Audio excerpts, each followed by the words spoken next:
चलिए देखो ध्यान से, ठीक है। ये डायफ्राम होता है इस लेवल पे, ठीक है। मुझे क्या करो, तुम इस पे इमेजिनेशन करो कि यहाँ पे हमने कट कर दिया, ठीक है।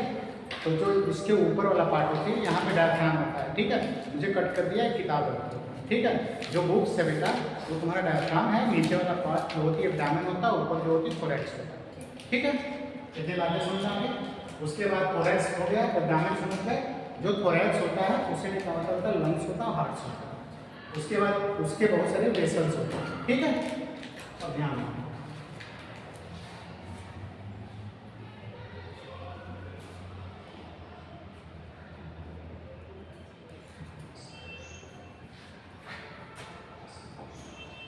अब आ जाओ बेटा यहाँ।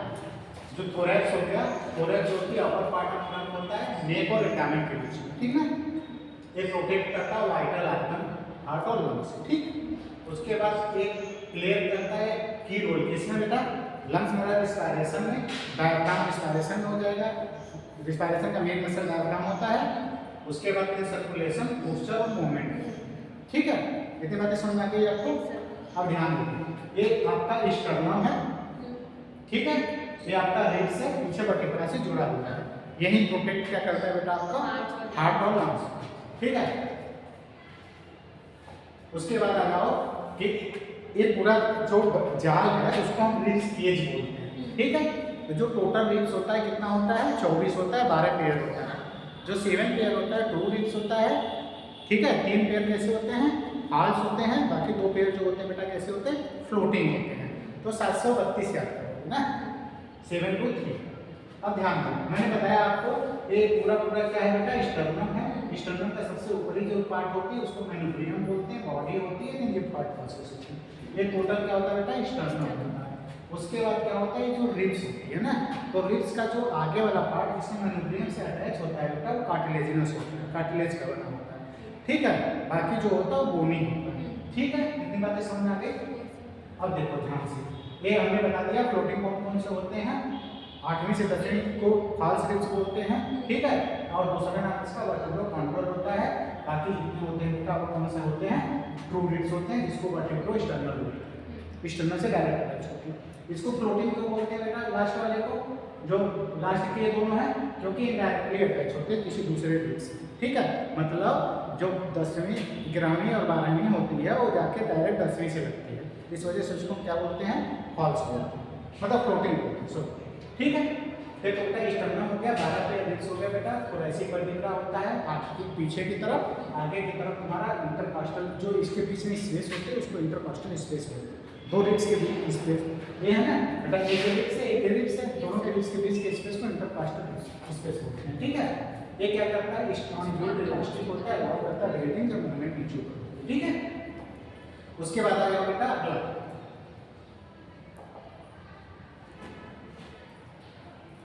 ठीक है। स्टर्नम ध्यान से देख लो, वही बढ़ा है, बॉडी मेनिब्रियम और ऊपर मेनिब्रियम बॉडी और नीचे डिफाइड प्रोसेस, ठीक है। तो मेनिब्रियम बॉडी डिफाइड प्रोसेस हो गया बेटा।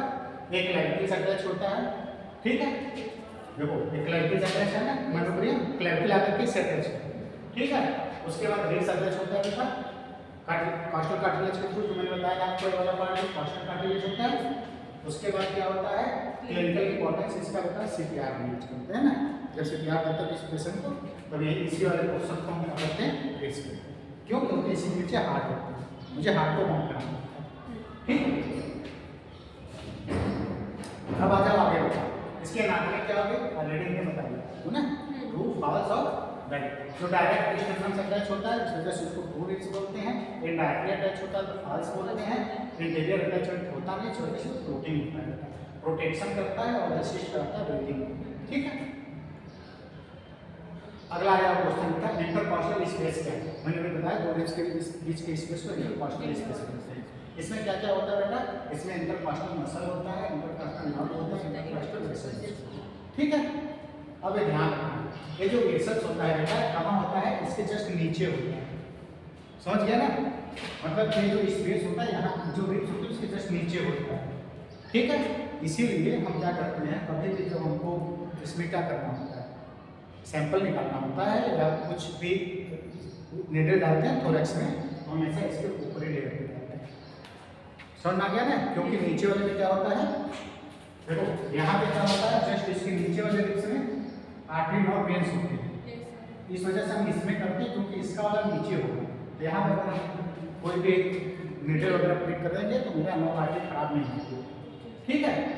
और इसका काम क्या होता है बेटा, एक प्रोसीजर अभी जो मैंने बताया, ठीक है, चेस्ट ट्यूब डालने के लिए, नीडल डालने के लिए होता है। उसके बाद देखो क्या होता है, थोरेक्स में बेटा एक प्लूरल कैविटी होती है, ठीक है, मेडिएस्टिनम होता है। तो जो मेडिएस्टिनम होता है उसमें लंग्स, हार्ट होती है, बाकी में लंग्स होती है, ठीक। तो लंग्स, हार्ट, उसमें ग्रेट वेसल, एसोफेगस, ट्रेकिया सब ये तो जाती है, ठीक है, लेकिन वो पासेस करती है, क्या करती है, पास कर जाती है नीचे की साइड, ठीक है। लेकिन जो लंग्स होती है, बाकी लंग्स के जो पार्ट होते हैं वो थोरेक्स में होते हैं, और जो आपका मेडिएस्टिनम होता है वो कहाँ होता है, उसमें हार्ट होता है। अगला क्वेश्चन आ गया बेटा हार्ट के बारे में। तो देखो हार्ट के बारे में क्या होता है, हार्ट को 4 चैम्बर होते हैं, ठीक है, इतना पता है आपको। तो जो लेफ्ट अट्रिया होती है, लेफ्ट वेंट्रिकल होती है, लेफ्ट वेंट्रिकल से एरोटा निकलता है, तो क्या करता है, डिफरेंट डिफरेंट टिश्यू को सप्लाई करता है, ठीक है। इतनी बातें समझ में आ गई। उसके बाद ध्यान दो, जो राइट वेंट्रिकल्स होती है उससे पल्मोनरी आर्टरी निकलती है, क्या निकलती है बेटा, आर्टरी, ठीक है। और वो क्या करती है, लंग्स के पास जाती है, लंग्स से क्या निकलती है बेटा, वेन्स निकलती है, पल्मोनरी वेन्स, वो कहाँ ट्रेन करती है ब्लड को साफ करके राइट साइड के अट्रिया में, ठीक है। बाकी जो टिश्यू का गंदा ब्लड था, ठीक है, जो टिश्यू को सप्लाई कर रहा था एरोटा, वो कहाँ आकर के खुल जाती है, लेफ्ट साइड के राइट साइड के वेंट्रिकल में, ठीक है। जबकि आपका पल्मोनरी आर्टरी लेफ्ट साइड के आर्टरिया में खुलती है, ठीक है। तो जो आपका वो टिश्यू था कौन सा, inferior vena cava, superior vena cava, वो कहाँ पे खुल रही है बेटा, राइट साइड के आर्टरिया में, ठीक है। जो फिगर बताया मैंने चीज़ बना, देखो बता बनाया था शायद, नहीं बनाया था ना, बनाया था, जो फिगर है ठीक है। देखो बेटा मैंने बताया था ये हार्ट होते हैं, ये हार्ट के टोटल 4 चैम्बर होते हैं, ठीक है। अब देखो उसके बाद क्या हो गया, ये क्या हो गया बेटा आपका राइट, ये आपका राइट, ये राइट, ये लेफ्ट हो गया, ये लेफ्ट वेंट्रिकल हो गया, राइट एट्रिया हो गया, ये एट्रिया हो गया, ये वेंट्रिकल, ठीक है। अब क्या होता है बेटा, सपोज कर लो कि यहाँ से तुम्हारा एरोटा निकलता है, यहीं से एरोटा निकलता है बेटा, एक इसको देती है, टिश्यू को देती है, ठीक है, और टिश्यू को देती है, एक यहाँ से क्या निकल रहा है बेटा, पल्मोनरी आर्टरी निकल रही है, ठीक है। एक इसके पास जाएगी, लंग्स के पास जाएगी, ठीक है, ये लंग्स इसी के पास गई आपका, ठीक है। और यहाँ से छन के ब्लड फिर कहाँ चला जाएगा, पूरा पूरा ब्लड बेटा यहाँ, समझ आ गया ना। अब ये वाला जो बेटा यहाँ पे जो था टिश्यू को लिया, टिश्यू वाला कहाँ जाएगा बेटा, सप्लाई करेगा यहाँ पे, समझ आ गया ना। इसको फिगर को सिंपलीफाई कर लोगे तो समझ में आ जाएगा। अब आ जाए, ठीक है। तो जो हार्ट होती है ये पूरा कैसे प्रयोग करता है, समझ में आ गया। तो देखो ध्यान से, उसमें देखोगे आप, तो जो अट्रिया तुम्हारा वेंट्रिकल होगी, इसमें देखो ये वाला क्वेश्चन बेटा कि ये आपका अट्रिया है, वेंट्रिकल है, इसमें जो वाल्व होती है उसको क्या बोलते हैं, या तो मिट्रल वाल्व होगी या तो बाइकस्पिड ट्राइकस्पिड वाल्व होगी, ठीक है। बाइकस्पिड वाल्व होगी या ट्राइकस्पिड वाल्व होगी ना। तो जो लेफ्ट साइड में बाइकस्पिड वाल्व होती है, इधर राइट साइड में ट्राइकस्पिड वाल्व होती है, इधर लेफ्ट, ठीक है। क्या होती है बेटा, बाइकस्पिड वाल्व होती है या मिट्रल वाल्व, इतनी बातें समझ आ गई आपको, ठीक है, ये याद हो गया। और उसके बाद एरोटा में भी वाल्व होगी, उसको एरोटिक वाल्व बोलते हैं। देखो ये आपका मस्कुलर हार्ट स्ट्रक्चर है, ठीक है। इसकी पोजीशन क्या होती है बेटा, इसकी पोजीशन जो होती है मेडिएस्टिनम होती है, मैंने बताया आपको। उसके बाद जो थर्ड आपका लेफ्ट आपका मिडिल में होता है, ठीक है। उसके बाद जो अपेक्स होती है वो कहाँ होती है, थोड़ा सा बेटा राइट, इधर लेफ्ट साइड टिल्टेड होती है अपेक्स ना, ठीक है। और एक इसका होता है डाउनवर्ड, फॉरवर्ड और लेफ्ट साइड। ये बातें समझ आ गई आपको। अब देखो इसके फीचर क्या हो सकता है बेटा, अपेक्स हो गया, सरफेस होता है। तो जो सरफेस होता है तुम्हारा आगे की साइड में होगा एंटीरियर होगा, पीछे की साइड में होगा तो बेटा वो पोस्टीरियर होगा, नीचे इंटीरियर होता है, लंग्स जो सटा होता है उसको पल्मोनरी, ठीक है। अब बॉर्डर भी होते हैं, ठीक है। जो इसका इंटीरियर फीचर होता है, अंदर से क्या क्या होता है आपका, चैम्बर होते हैं, आपको नाम लिखा है जो मैंने बताया, जैसे ब्लड होता है, ठीक है। अब आ जाओ हार्ट के वाल्व, मैंने बात बता दिया, ट्राइकस्पिड वाल्व होती है, ठीक है। LML वेस्पा याद करें। LML वेस्पा का मतलब होता है जो लेफ्ट साइड अट्रिया और वेंट्रिकल के बीच में होती है उसको मिट्रल वाल्व या बाइकस्पिड वाल्व बोलते हैं। ठीक है, राइट साइड वाले को ट्राइकस्पिड वाल्व बोलते हैं। ठीक है, ट्राइकस्पिड मिट्रल वाल्व हो गया। जो पल्मोनरी आर्टरी था, पल्मोनरी वेन, ठीक है, उसमें पल्मोनरी वाल्व होता है बेटा, एरोटा में एरोटिक वाल्व होता है। इतनी बातें समझ आ गई आपका। फंक्शन क्या करता है बेटा है, बैक फ्लो कराता है, मेंटेन करता है लंबे सर्कुलेशन। ठीक है, इतनी बातें समझ आ गई।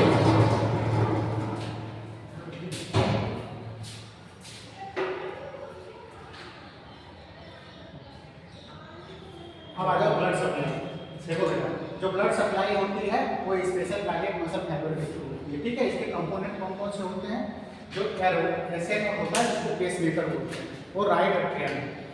ठीक है, ये भी उसके नीचे हो गया बेटा आपका, फिर बंडल ऑफ लीड होता है, फिर पोटेंशियल फाइबर होता है, ब्लड सप्लाई में मोड सकते हैं। ठीक है, अब आ जाओ इनिशिएट या डेवलप करता बेटा एसएन और हार्ट रेट को, और इसका कार्डियक रिदम के साथ भी इंपॉर्टेंट है। इतनी बातें समझ में आपको। उसके बाद आ जाओ बेटा ग्रेड वेसल भी क्या है। तो मैंने आपको बताया था, क्या बताया था कि जो गैस सिलेंडर का पाइप होता है उसको आर्टरी मान लो, और साइकिल का ट्यूब होता है उसको वेन मान लो। ठीक है, बीच में तुम जो इससे नहाते हो तुम लोग उसको लूफा बोलते हैं ना, वो कैपिलरी होती है। तो जो कैपिलरी होती है वो भी आकर के किससे जुड़ती है? जो आर्टरिया होती है वो कैपिलरी से जुड़ती है, जो वेन्स होती है वो भी आकर के कैपिलरी से जुड़ती है। तो मैंने बोला कि जो गैस सिलेंडर का पाइप होता है बेटा, ठीक है, उसको आर्टरी मान लो, मतलब कि उसकी ल्यूमेन कैसी होती है? बहुत पतली होती है, लेकिन उसकी वाल ठीक होती है, एंड वाइस वर्सा। मतलब साइकिल के ट्यूब जिसको वेन मान रहे थे उसमें ल्यूमेन ज़्यादा होता है, उसकी वाल थिन होती है। ठीक है, तो देखो ध्यान से समझ में आ गया ना। और कौन कौन से लेयर होते हैं बेटा? ट्यूनिका जो सबसे अंदर होती है उसको इंटीमा बोलते हैं, फिर मीडिया बोलते हैं, फिर एपिडर्मिस बोलते हैं। ठीक है, तो जो ये लार्ज ब्लड वेसल कौन कौन से होते हैं बेटा? जैसे superior vena cava, inferior vena cava, aorta, ये लार्ज ब्लड वेसल। ठीक है, एरोटा हो गया, ये ऑक्सीजनेटेड ब्लड लेफ्ट साइड से कहां लेके जाता है? टिश्यू में लेके जाता है, अभी बताया मैंने आपको। उसके बाद बेटा पल्मोनरी आर्टरी क्या करती है? डीऑक्सीजनेटेड ब्लड को लंग्स में लेके जाती है। उसके बाद पल्मोनरी वेन जो होती है ऑक्सीजनेटेड ब्लड को कैरी करती है। देखो मैंने एक चीज़ बताया था बेटा, आपको कॉन्सेप्ट ये था, जो हार्ट से दूर लेके जाता है उसको आर्टरी बोलते हैं, जो हार्ट के पास ब्लड लेके आता है उसको वेन्स बोलते हैं। दो एक्सेप्शन था, पल्मोनरी आर्टरी और अम्बिलिकल आर्टरी। ठीक है, ये दो ये एक्सेप्शन लिखा हुआ है। ठीक है, उसके बाद सुपीरियर वेना क्या करती है? ड्रेन करके ले जाती है राइट की तरफ, राइट अट्रिया में। उसके बाद जो इंफीरियर वेना कावा वो भी ड्रेन करके कहाँ ले जाती है? मैं ड्रेन करके ले जाती है दोनों कहाँ? राइट अट्रिया में। लेकिन जो इंफीरियर वाला होता है वो हार्ट के लंग्स के नीचे वाले, सॉरी हार्ट के नीचे वाले एब्डोमेन वाले को ड्रेन करता है, ऊपर वाले को सुपीरियर ड्रेन करता है। बस ये कॉन्सेप्ट है। ठीक है, अब आ जाओ कुछ सरफेस मार्किंग है। देखो क्या होता है बेटा, एक एक्सटर्नल एंगल कहाँ होता है जिसको एंगल ऑफ प्लेविस बोलते हैं, ये ट्यूब फोर वर्टिब्रा के लेवल पर होता है। ठीक है, एक लैरिकिल्स है और एक आस्टल मार्जिन है। ठीक है, तो पहचानने का तरीका है, स्पेसिन आर्टरी पहचाना। तो सुप्रा एक्सटर्नल नॉच हो गया बेटा, एक एंगल एक्सटर्नल एंगल हो गया, लिप्स लेवल हो गया, अपेक्स हो गया। अपेक्स क्या होता है? फिफ्थ इंटरकॉस्टल स्पेस में होता है। यूज क्या करते हैं बेटा? हम क्लिनिकली फिजियोथेरेपी में यूज करते हैं, जिसमें सीपीआर ट्रीटमेंट होता है, हम का पता होगा। उसके बाद आ जाओ बेटा, सीपीआर के लिए होगा, चेस्ट एग्जामिनेशन कार्डियक अस्कल्टेशन के लिए होता है इसका। उसके बाद कार्डियक डिजीज लंग पैथोलॉजी, इसमें इसकी इंपॉर्टेंस होती है। ठीक है, अब आ जाओ इंपॉर्टेंस पूरे फिजियोथेरेपी में क्या होता है बेटा? रिस्पायरेशन एक्सरसाइज के लिए हेल्प करते होंगे। कोई भी किसी चीज़ का पोस्चर ड्रेनेज करना होगा कहाँ यूज हो जाएगा? कार्डियक रिहैबिलिटेशन फिजियोथेरेपी में यूज कर सकते हो बेटा। और इम्प्रूव करता है लंग एक्सपेंशन के लिए, जो रिस्पायरोमीटर होती है फूकने वाला इंजेक्शन, उससे कर सकते हो। ठीक है, बहुत तेज पढ़ाया मैंने, शायद समझ में आ गया नहीं? ठीक है, ठीक, चलो ठीक है ना, बंद करो मोबाइल।